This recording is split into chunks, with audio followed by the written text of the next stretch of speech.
জাহিদুর রহমান যার কথা শুনছি আমি ইদানি, তারও দেখলাম যে সিন্ডিকেটের মধ্যে তারও নাম আছে।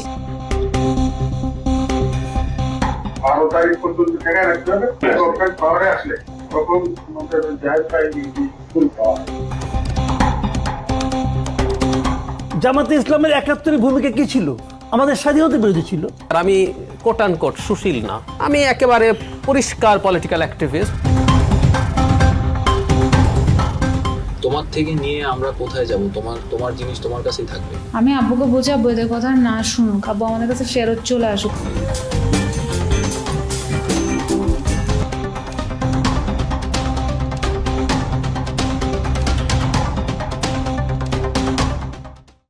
তারিখ পর্যন্ত ঠেকায় রাখতে হবে, গভর্নমেন্ট পাওয়ারে আসলে তখন আমাদের জাহিদ ভাই ফুল পাওয়ার। পুলিশ শুধু ওয়েট করতেছে যে আমাদের কিছু দেখায় না কোথাও। কল রেকর্ডটি ইউরোপিয়ান ইউনিভার্সিটি অব বাংলাদেশের একজন শিক্ষার্থীর সাথে বিশ্ববিদ্যালয়ের সাবেক চেয়ারম্যান এবং পলাতক আওয়ামী দোসর মকবুল খানের কথোপকথনের। কল রেকর্ডে একজনের নাম বলছেন যিনি সোশ্যাল মিডিয়াতে পরিচিত মুখ, ডাক্তার জাহিদুর রহমান। সেই সাথে তিনি এখন স্বঘোষিত বিএনপি নেতাও বটে। আমি 12 তারিখের পরে ওদের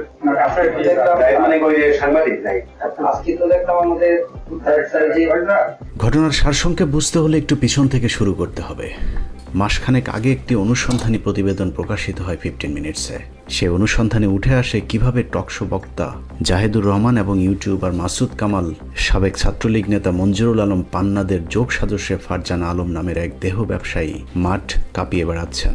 দেহ ব্যবসায়ী ফারজানা আলমকে ব্যবহার করে হানি ট্র্যাপের মাধ্যমে সমাজের উচ্চবিত্ত এবং প্রভাবশালী ব্যক্তিদের ব্ল্যাকমেল করা হয়। সেই সাথে এই চক্রটির মানুষকে ব্ল্যাকমেল করে কোটি কোটি টাকা হাতিয়ে নেয়ার প্রসঙ্গ উঠে আসে সেই প্রতিবেদনে। 15 মিনিটসের অনুসন্ধান থেকে জানা যায় ব্ল্যাকমেল চক্রের সাথে জড়িত ডক্টর জাহিদুর রহমান বেসরকারি বিশ্ববিদ্যালয় ইউরোপিয়ান ইউনিভার্সিটি অব বাংলাদেশের সাবেক চেয়ারম্যান মকবুল আহমেদ খানকে ট্র্যাপে ফেলে দখলবাজিতে মেতে ওঠে মাসুদ কামাল জাহিদুর রহমানের নেতৃত্বে একটি চক্র। 15 মিনিটসের অনুসন্ধানী প্রতিবেদনটি প্রকাশের পর আরও ভয়াবহ রূপে মাঠে নেমেছে সেই চক্রটি।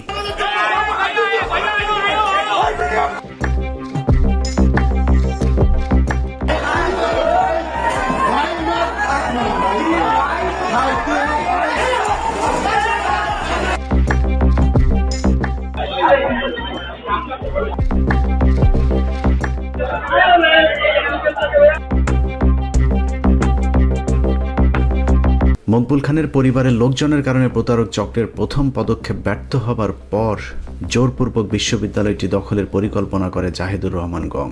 বিশ্ববিদ্যালয়ে কয়েক দফা হামলা চালিয়ে আতঙ্ক সৃষ্টি করে অবশেষে সন্ত্রাসীদের দ্বারা পুরো বিশ্ববিদ্যালয়টি এখন তাদের দখলে নেওয়া হয়েছে। বৈধভাবে যারা এখন বিশ্ববিদ্যালয়টির মালিক তারা শুধুই খাতা কলমে মালিকানা ভোগ করছেন। গত 27 তারিখে ক্যাম্পাসে ঘটে যাওয়া সহিংসতায় আমি আক্রমণের শিকার। আমার উপর ব্যাট দিয়ে আক্রমণ করে ল ডিপার্টমেন্টের ইমরান হোসেন জয়। সে আমাকে ব্যাট দিয়ে সজোরে আঘাত করে। 2 তলায়, আমাদের ভার্সিটির 2 তলায় আমি তখন দাঁড়িয়েছিলাম। হুট করে ইমরান হোসেন জয়, সে ভার্সিটির রাষ্ট্রীয় স্টুডেন্ট, সে লোহার বেসবল ব্যাট দিয়ে আমার উপর আঘাত করে। আমি হুট করে কিছু বুঝতে পারিনি। এই হামলায় বিশেষভাবে জড়িত ছিল ইমরান হাসান জয়, অন্য ডিপার্টমেন্টের সামির, ল ডিপার্টমেন্টের মেহেদি। তাদের মূল উদ্দেশ্য ছিল ভার্সিটিকে বেআইনিভাবে দখল করা। তারা তাদের আধিপত্য বিস্তার, দখল করে রাখা, সাধারণ শিক্ষার্থীরা যেন মুখ না খুলতে পারে তাদের অন্যায়ের বিরুদ্ধে। এই জন্য তারা একটা মিথ্যা বানোয়াট বানাচ্ছে যে আমি শিবিরের পোস্টেড নেতা। আমার আসলে রাজনৈতিক সম্পৃক্ততা নেই। এদের পিছনে যে মদতদাতা রয়েছে, আমরা চাই তাদেরও দ্রুত বিচারের আওতায় আনা হোক এবং কঠোর বিচার করা হোক এদের। আমি এই হামলার তীব্র প্রতিবাদ ও নিন্দা জানাই এবং তাদের সর্বোচ্চ বিচারের দাবি জানাচ্ছি। বিএনপির চেয়ারপারসন তারেক রহমানের ঘনিষ্ঠ এক ব্যক্তির নাম ভাঙিয়ে জাহিদুর রহমান আরজেএসসিকে চাপ প্রয়োগ করে বিশ্ববিদ্যালয় পরিচালনার একটি ভুয়া বোর্ড গঠন করেছেন। মজার বিষয় হলো ওই বোর্ডের সেক্রেটারি হিসেবে যাকে রাখা হয়েছে সেই ফারজানাকেই জাহিদুর রহমান এবং মাসুদ কামালেরা হানি ট্র্যাপ হিসেবে ব্যবহার করেছিলেন বিভিন্ন জায়গায়। আরজেএসসির যোগসাজশে বানানো ভুয়া ওই কমিটির হাতে ভার্সিটির নিয়ন্ত্রণ নিতে স্থানীয় বিএনপির কিছু চিহ্নিত সন্ত্রাসীদের ব্যবহার করেছে জাহেদ মাসুদ কামালেরা।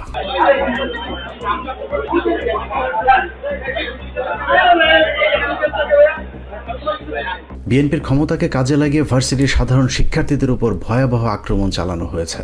এ সময় গুরুতর আহত হয় বেশ কয়েকজন বিশ্ববিদ্যালয়ের শিক্ষার্থী। এই মর্মান্তিক হামলার কারণে আমি সহ আমার ব্যাচের অন্যান্য স্টুডেন্ট সহ ডিপার্টমেন্টের অন্যান্য স্টুডেন্ট সহ কিছু ভাই ব্রাদার গুরুতরভাবে আহত হয়। আমি নিজে পর্যন্ত আহত হই। তারা বেশ কিছুদিন ধরেই আমাদের ইউনিভার্সিটিতে দখল করেই এক প্রকার বসে আছে। এই হামলায় আমাদের সাধারণ শিক্ষার্থীদের মধ্যে অনেকেই আহত হয়েছে।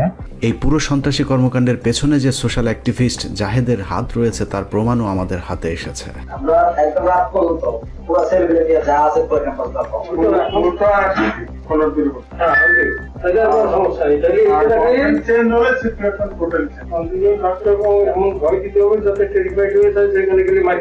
আমাদের হাতে আসা একটি অডিও রেকর্ড থেকে জানা যায় আগামী 12 তারিখের নির্বাচন পর্যন্ত ভার্সিটি দখল করে রাখতে মকবুলকে নির্দেশ দেন জাহেদুর রহমান। সংসদ নির্বাচনের পর বিএনপি সরকার গঠন করলে ভার্সিটির নিয়ন্ত্রণ পুরোপুরি নিজেদের হাতে নেবেন বলে মকবুলকে আশ্বস্ত করেছেন জাহেদ। 12 তারিখ পর্যন্ত ঠেকায় রাখতে হবে, গভর্নমেন্ট পাওয়ারে আসলে তখন জাহেদ ভাই ফুল পাওয়ার। উনি শুধু ওয়েট করতেছে যে আমাদের ঠেকায় না কোথাও না।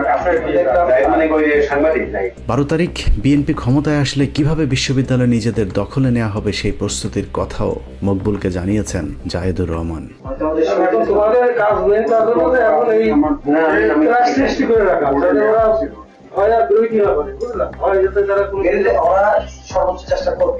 এর আগে 15 মিনিটসের অনুসন্ধানী প্রতিবেদনটি প্রকাশের পর দাবার ঘুটি মকবুলকে নিয়ে নিজের ইউটিউব চ্যানেলে একটি ভিডিও আপলোড করেন হানি ট্রাপ ব্যবসায়ী মাসুদ কামাল। আমার বিশ্ববিদ্যালয়ে যে প্রবলেম চলতেছে তার মধ্যে আপনাকে জড়িত করার বিষয়ে আমি আসলেই আপনার কাছে ক্ষমা প্রার্থী।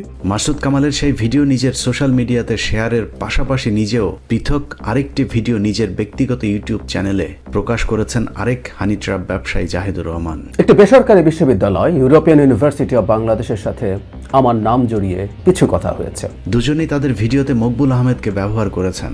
হানি ট্র্যাপের শিকার মকবুলের পক্ষে সোশ্যাল মিডিয়াতে এই চক্রের শিখিয়ে দেয়া বক্তব্যের বাইরে যাবার কোনো উপায় ছিল না। আমি যা শুনছি যে ওনারা একটা বড় ধরনের অ্যামাউন্ট দিছে, উনি এটা করে দিছে। মাসুদ কামালের সাথে আলোচনায় যুক্ত হয়ে মকবুল আহমেদকে অনেক অভিযোগ নিয়ে কথা বলতে দেখা গেছে। মাসুদ কামালের এক প্রশ্নের উত্তরে কোনো ধরনের তথ্য প্রমাণ ছাড়া মকবুল বলেন 15 মিনিটস অনুসন্ধানী প্রতিবেদনটি প্রকাশের জন্য আমাকে নাকি 1 কোটি টাকা ঘুষ দিয়েছে মকবুল খানের ছেলে। এর পিছনে একটা বড় ধরনের অঙ্ক 1 কোটি 1.5 কোটি টাকা খরচ করেছে। ইলিয়াস এই নাম আমি জীবনে প্রথম তাকে দিয়ে একেবারে ভুয়া একটা ইয়া করেছে। আজগুবি মানে আপনি বলতে চাচ্ছেন যে টোটাল কাহিনীটাই আজগুবি কাহিনী, এটা বানানো উদ্ভট এবং আজগুবি। একইভাবে ছেলের বিরুদ্ধে জমি দখল, ভার্সিটির পদ দখল, শেয়ার কারসাজি, ব্যক্তিগত নির্যাতন এবং মামলা প্রসঙ্গেও মকবুলকে মিথ্যাচার করতে উৎসাহ দেন মাসুদ কামাল।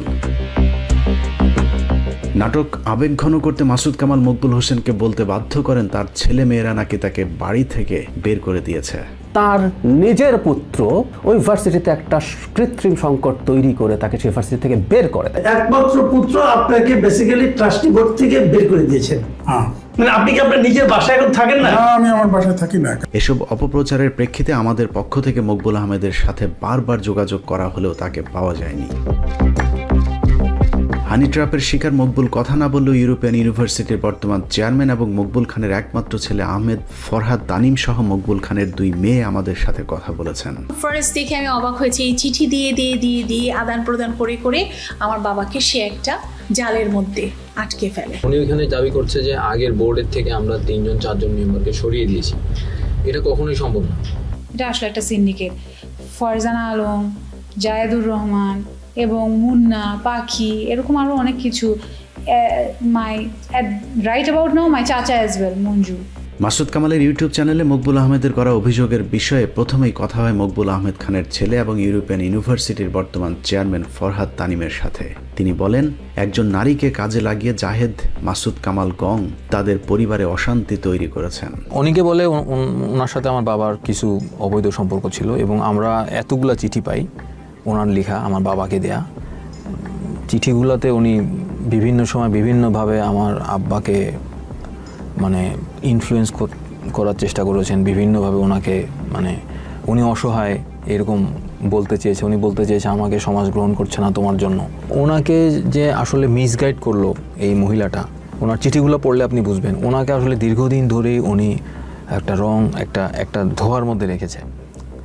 এমন একটা অবস্থা হয়ে গেছে যে মানে আমার কাছে কষ্ট লাগে যে এই মহিলা বা তার হাজব্যান্ড নিয়ে ঘুরে, এটা কেমন হাজব্যান্ড যে তার ওয়াইফকে সে আমার বাবার সাথে এইভাবে লাগিয়ে দিয়েছে। ওনারা যেটা করছে ওনাকে এমনভাবে মোটিভেট করে রাখছে, এমনভাবে একটা রং ইনফ্লুয়েন্সের মধ্যে ওনাকে রাখছে যে কোনোভাবেই আর ওনাকে আমরা এখান থেকে ফেরত আনতে পারছি। তানিমের বাবা মকবুল খান ইউটিউবার মাসুদ কামালের চ্যানেলে আমাদের বিরুদ্ধে 1 কোটি টাকা চাঁদার যে দাবি করেছেন সেই বিষয়টিও অস্বীকার করে প্রমাণ দেখানোর চ্যালেঞ্জ ছুড়ে দিয়েছেন ফারহাদ তানিম। আসলে আমাদের কয়েক কোটি টাকা ইলিয়াস হোসেন সাহেবকে তো ফার্স্ট অফ অল আমি চিনতামই না, আমি পরে এইটা জানতে পারি। আমি আসলে জাহিদুর রহমান সাহেবকে চিনতাম, কারণ উনি আমাকে খুবই ঝামেলা দিয়েছে আমাদের সবাইকে। টাকা দিয়ে যদি এত সহজেই সব করা যায় তাহলে আমার ফাদারের কাছে অনেক টাকা আছে, আর আমরা টাকা দিব ইলিয়াস হোসেন সাহেবকে তো আমরা ওইভাবে জানতামই না, ওনাকে আমি কোথা থেকে টাকা দিব। তো আমার কাছে ভালো লেগেছে ইলিয়াস হোসেন সাহেব যে 15 মিনিটস প্রোগ্রামটা করেছে, উনি কিন্তু প্রত্যেকটা জিনিস প্রত্যেকটা কথার সাথে উনি কিন্তু একটা প্রমাণ দিয়েছেন, বা উনি অন্তত একটা কিছু উনি পেশ করেছেন। কেউ যদি এটা চ্যালেঞ্জ করে তাহলে সে আসুক, এসে এটাকে চ্যালেঞ্জ করুক যে উনি কথাটা বলেছেন এটা ভুল কথা, তো এটা কেউ মিথ্যা প্রমাণ করুক। তো এই চ্যালেঞ্জ কিন্তু ওনারা কেউ করেন নাই। কিন্তু আমি যদি ইলিয়াস হোসেন সাহেবকে টাকা দিয়ে থাকি, ওনারা যদি এটা এইভাবে করে বলছেন, ওই প্রেক্ষিতে তো ওনারা এই কথাটা বলছেন যে আমি হয়তো টাকা দিয়েছি, যেহেতু ওনাদের বিষয়টা এসেছে আগের রিপোর্টে আমি যে দেখেছি।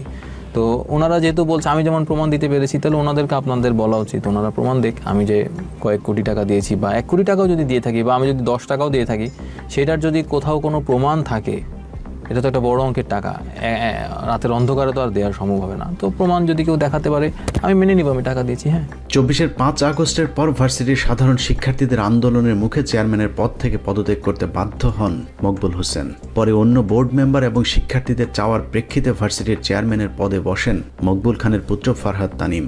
অথচ মাসুদ কামালের আলোচনায় যোগ দিয়ে মকবুল বলেন তার ছেলে তাকে জোরপূর্বক সরিয়ে দিয়ে চেয়ারম্যানের পদে বসেছেন। 5 আগস্টের পর আমি যখন এখানে যাই, তো তখন আমরা যে কোনোভাবে আমাকে এখানে যারা শিক্ষক ছিলেন, যারা শিক্ষার্থী ছিলেন, তারা আন্দোলন করে আমার ফাদারকে এখানে সরিয়ে দেওয়ার পরে আমাকে ওনারা চেয়ারম্যান হিসেবে এখানে বসানোর পরে আমি একটা দল দেখি বলতেছে যে ওনার বৈধতা কী। তো এরপরে আমি এটা নিয়ে একটু স্টাডি করা শুরু করলাম যে ওনারা আসলে কী বলতে চাচ্ছে। তখন আমি দেখলাম যে ট্রাস্টি বোর্ডটার মধ্যে কিছু ঝামেলা আছে। তো আমি ট্রাস্টি বোর্ডটাকে নিয়ে কাজ করা শুরু করতে যে আমি দেখলাম যে আমার ফাদার আপনার 15 সাল থেকে ভিসি ছিলেন, ভাইস চ্যান্সেলর ছিলেন ইউনিভার্সিটি। উনি যখন ভিসি হন তখন উনি ট্রাস্টি বোর্ড থেকে পদত্যাগ করেন। নিয়ম হচ্ছে যে ইউনিভার্সিটিতে কোনো পজিশনে বা পোস্টে থাকলে উনি ট্রাস্টি বোর্ডে থাকতে পারবেন না। ট্রাস্টি বোর্ডের কেউ ইউনিভার্সিটি কোনো কিছুর সাথে জড়িত থাকতে পারবে না, তারা সব কিছু পরিচালনা দেখাশোনা করবেন। তো উনি যখন এই ভিসি হলেন তখন তো উনি স্বাভাবিকভাবে পদত্যাগ করলেন, ট্রাস্টি বোর্ডে উনি ছিলেন না। তো 15 সালের পর থেকে আর উনি ট্রাস্টি বোর্ডে ঢুকতে পারেননি। এর মধ্যে বেশ অনেক ওই ফারজানা আলম এবং ওনার অ্যাসোসিয়েটদের দ্বারা ওনারা অনেক রকম অনিয়ম দুর্নীতি এখানে করেন, যেই কারণে কিন্তু এখানে একটা মানে আস্তে আস্তে করে একটা আনরেস্টের সৃষ্টি হয়। এবং ওনাকে সরিয়ে দেওয়ার জন্য কিন্তু ইউজিসি থেকেও আমাদের ইউনিভার্সিটিতে 2022 সালে একটা কমপ্লেন লেটার সাবমিট করা হয়। একটা তদন্ত করে তারা এখানে উল্লেখ করে দেয় যে ওনাকে অতি সত্বর ট্রাস্টি বোর্ডের থেকে সরানো হবে এবং উনি ভাইস চ্যান্সেলরও কখনো হতে পারবে না। মাসুদ কামালের আলোচনায় যোগ দিয়ে মকবুলকে বলতে শোনা যায় ঢাকার শ্যামলীর একটি পারিবারিক জায়গা জোর করে নিজের নামে লিখে নিয়েছেন তার পুত্র ফরহাদ তানিম। তবে ফরহাদ জানিয়েছেন ওই জমি শুরু থেকেই তার নামেই নথিভুক্ত ছিল। এই জায়গাটা তখন আমার নামে রেজিস্ট্রি করা হয়। এই জায়গাটা কখনোই আসলে ইউরোপিয়ান ইউনিভার্সিটির নামে রেজিস্ট্রেশন ছিলও না। জাস্ট কার্যকলাপ শুরু করার জন্য প্রাথমিকভাবে একটা ডিড করা হয়েছিল, এর বাইরে কিছুই না। আর এইটা যে সত্যি কথা বলতে যে এইটা উনি আমার নামে লিখে দেয়, এটা এমন না যে আমি জালিয়াতি করে, এটা তো আসলে সম্ভব না। উনি আমার নামে এটা করে দেয় এবং এটারও প্রমাণ আছে। ওনাকে খুব মিসগাইড করছে একটা গ্রুপ, খুব সাংঘাতিকভাবে। তো ওনারাই হয়তো ওনাকে বুদ্ধি দিয়েছে যে এটা তো ইউরোপিয়ান ইউনিভার্সিটির নামে ছিল, তাহলে এটা ওর নামে চলে গেল কেন। এই জিনিসটা নিয়ে ওনারা আর কি হেনস্থ করা এক ধরনের, আমাদেরকে ওনারা প্রতিনিয়তই এভাবে হেনস্থ করছে। তো এটা এক ধরনের আমাদেরকে একটা হেনস্থ করা, এছাড়া আর কিছুই না। যেই ফারজান আলম নামের দেহ ব্যবসায়ীর সাথে অন্তরঙ্গ ভিডিও করিয়ে মকবুল হোসেনকে জিম্মি করা হয়েছিল, ওই নারীর সাথে তার বাবার কোনো বৈধ সম্পর্ক নেই বলেও সাফ জানিয়েছেন ইউরোপিয়ান ইউনিভার্সিটির বর্তমানে এই চেয়ারম্যান। আমাদের কোনো সমস্যা ছিল না, আমরা এটা অ্যাকসেপ্ট করে নিতাম একটা লিগ্যাল রিলেশনশিপের মধ্যে উনি যদি যেতেন। কিন্তু একটা ইলিগাল রিলেশনশিপের মধ্যে থেকে উনি ওনাকে দিয়ে এই সমস্ত রং কাজ করাচ্ছে এবং একটা ফ্যামিলিকে ধ্বংস করে দিচ্ছে। Very unfortunate, very unfortunate. আমরা খুবই এটা নিয়ে আমরা খুব যন্ত্রণার মধ্যে আছি, আমরা ভালো নাই।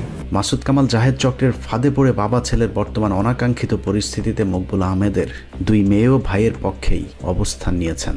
ভাইয়াকে আব্বু নিজে ডাক দেয় যে তুমি আসো, তুমি এসে দেখো যে কি হচ্ছে। তখন ভাইয়া ফার্স্ট ঢুকলো।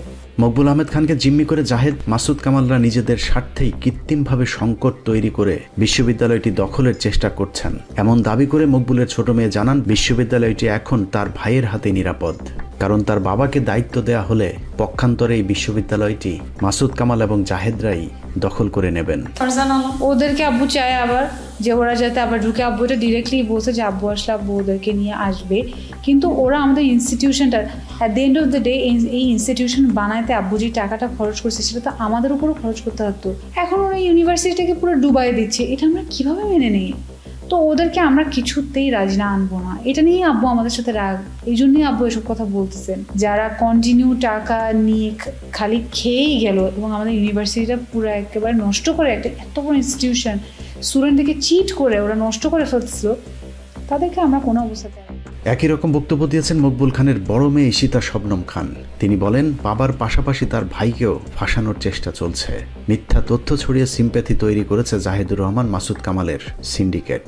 মকবুল হোসেনের বড় মেয়ে জানান, তাদের বাবার সাথে পরিবারের কেউ কোনো অন্যায় করেনি, বরং তার বাবাকে বাধ্য করা হচ্ছে এসব উদ্ভট মিথ্যা বক্তব্য দিতে। এখানে সব প্রমাণিত যে আন্দোলন চলাকালীন আমার বাবা রিজাইন দিলেন এবং তারপরে আমার ভাইকে এখানে বসালেন। তো এখানে তো আমার ভাই নিয়ে যাওয়ার কোনো প্রশ্ন উঠছে, আর ভাই তো নিয়ে যে কোথাও চলে যাচ্ছে না। ফারজানা আলম, যিনি নিজেকে ডক্টরেট ডিগ্রিধারী মনে করে, এবং এই মহিলার সাথে জড়িত আরও কিছু মানুষ আছে, মুন্না নাম, তারপরে আপনার দেখা যায় যে জায়েদুর রহমান, যার কথা শুনছি আমি ইদানি, তারও দেখলাম যে সিন্ডিকেটের মধ্যে তারও নাম আছে। তিনি কিন্তু অ্যাকচুয়ালি আমি যেটা বলবো যে তার কোনো ধরনের অবদান ইউনিভার্সিটিতে নেই, ছিল না। কিন্তু রিসেন্ট কিছু অ্যাক্টিভিটিস দেখে আমি বুঝলাম যে তিনি আমার বাবার সাথে খুব সুন্দর করে আমার বাবাকে প্ররোচিত করছে, বিভিন্ন কথা বলে, বিভিন্ন সুন্দর সুন্দর কথা বলে, এবং আমার বাবাও দেখলাম কিছু কিছু ক্ষেত্রে তাকে কিছু টাকা পয়সা দিয়েছে, প্রায় 30 লক্ষ টাকার মতন তাকে দিয়েছে। এবং এইসব জিনিস সে করছে এই জন্য যে টাকাগুলি যাতে সে নিতে পারে, এবং আগের মতন সেই যে অরাজকতা ছিল, এই যে বিভিন্ন ধরনের সমস্যা ছিল আমাদের ভার্সিটিতে, এই যে হুট করে টাকা পয়সা নিয়ে যেত, সেই একই জিনিস তারা আবার শুরু করার জন্য পাগল হয়ে গিয়েছে। মাসুদ কামাল জাহিদুর রহমান সিন্ডিকেট যে মকবুল খানকে ব্যবহার করেছে তার একটি প্রমাণও আমাদের হাতে এসেছে। পরবর্তীতে আমি জানতে পারি আমার ছেলে সেটাকে জাহেদ মাসুদ কামালের ঘনিষ্ঠ আইনজীবী সাবেক অ্যাটর্নি জেনারেল আসাদুজ্জামানের সহকারী আসমা খানম পাখির একটি অডিও রেকর্ড আমাদের হাতে এসেছে, যেখানে শোনা যায় মকবুলকে মামলার শুনানির জন্য মিথ্যা বয়ান শিখিয়ে দিচ্ছেন সাবেক অ্যাটর্নি জেনারেলের সহকারী আসমা খানম। আপনি ওখানে লেখছেন, পদত্যাগপত্রে সিগনেচার নেই, আপনি এটা লিখবেন আমার কাছে জোর করবো একটা সাদা কাগজে সিগনেচার নেই। পরবর্তীতে আমি জানতে পারি আমার ছেলে সেটাকে পদত্যাগপত্র হিসেবে দাবি করে, সেই চেয়ারম্যান, ঠিক আছে, ওই লেখা লাগবে, আপনি বসতে পারবেন না,